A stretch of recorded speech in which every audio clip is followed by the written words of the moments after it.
Top of the day to you, Rush Nation. Not sure when we'll upload this, but coming to you on St. Patty's Day from an undisclosed location during the social distancing time of our lives.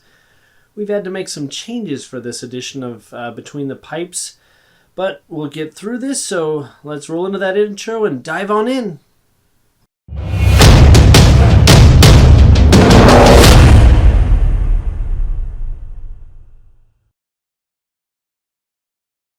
Mike Crook here with Free Sports Press in the Sin Bin. This is not the vlog we were anticipating putting together this week. We were hoping to discuss the recent 3-game series between the Rush and the Idaho Steelheads, where Rapid City was looking to fight its way back into the playoff picture. Sadly, though, we are discussing the season that was, and how things came to an abrupt end. To start off with, if you haven't seen it, the ECHL did release its statement on March 15th that put an end to the 2019-2020 season. You can check the statement out here, but wait till the end of the video. The topic of this vlog has taken several different angles. Initially, it was going to go over what the Rush needed to accomplish over their remaining schedule to secure that final playoff spot in the Mountain Division. Following the suspension of the season, we planned on discussing how the season might look when play resumed and speculating how long it might be until that actually happened. Sadly, though, we are now going to talk about a season in the books. So let's do a quick recap. After dropping 2 close games to start off the 2019-2020 season, Rapid City did riddle off 5 straight wins to end the opening month of play. 3 tough losses, though, did open up the month of November before Rapid City closed out the month on a 9-3 run, which did include an embarrassing 10-1 road loss to Kansas City. We don't like to talk about that game, though, so let's move on. As in years past, though, December was another rough month. Rapid City would go 2-7 during the final month of 2019, but was hoping to turn the tide as they closed out the calendar year with a 2-0 shutout home win against the visiting Wichita Thunder. After a tough 6-1 road loss against the Utah Grizzlies to start the 2020 calendar year, the Rush would go on to win that weekend series, but finish off the month of January with a 7-6-1-0 record. Those are not exactly championship caliber numbers by any means, but there were a handful of games that could have gone either way. February further saw the Rush fall down the divisional rankings as they posted a record of 4-6-1-1 over their final 12 games of that month. There were some high caliber wins, though, that included taking 2 out of 3 games against the Allen Americans at home and an 8-4 win over the Oilers to close out the month. The shortened month of March only included 3 games, and the season ended with a tough 7-4 loss on Princess Night against the visiting Utah Grizzlies.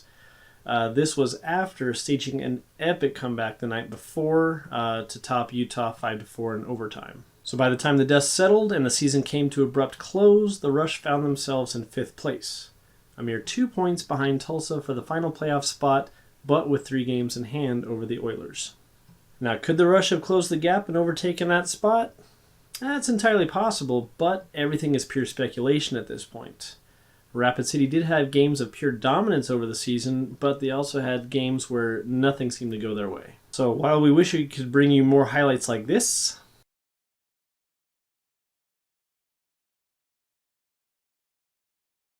thanks to the great people at Sporfie, we just won't have the opportunity to do so until next season. Who would we have picked for the Kelly Cup Finals, though? Well, based on trends and how teams were playing at the end of the season, at the time of cancellation of the season, I'd have to say that we would have likely seen the Stingrays and the Americans squaring off for the Kelly Cup, with South Carolina actually winning it all. So now for us, it's time to dive into the last game of photos that we shot, which was the 5-4 overtime thriller against the Grizzlies, which, full disclosure, sadly to say, we have to admit that we left early for that game due to a pre-existing scheduling conflict, so we actually did miss about the latter half of the final period of regulation, so we missed all those amazing, spectacular, and thrilling moments of the Rush tying it up late and then winning it overtime. But we were spectators for the final game, which was a very back-and-forth contest. He gets pressure, comes out, goes for the slam dunk, can't get it, puck is loose, and it just gets knocked away, another try, they score! It's a power play goal! Tyler Coulter with number 2 on the night, and with 15:55 left in the game, we are square at 4! Until that one goal was reviewed, that gave Utah the 5-4 lead, and eventually kind of took the wind out of the sails for Rapid City is what it seemed like. and the Rush would go on to lose their final game of the season 7-4 against the visiting Utah Grizzlies. So in short, to wrap it all up, we'd like to thank all of our fans, followers, and subscribers on both channels for Free Sports Press and the Sin Bin. We're hoping to ramp up content for the 2020-2021 season. We're hoping that there will be a season. Let's hope everything gets squared away during the off season, summertime, and we can start fresh in the fall. Please feel free to comment below on things that you'd like to see, things you like, things you didn't like, concepts. We're open to anything. And as always, make sure to pound that like and subscribe button and hit the bell icon so you can be notified of all future content.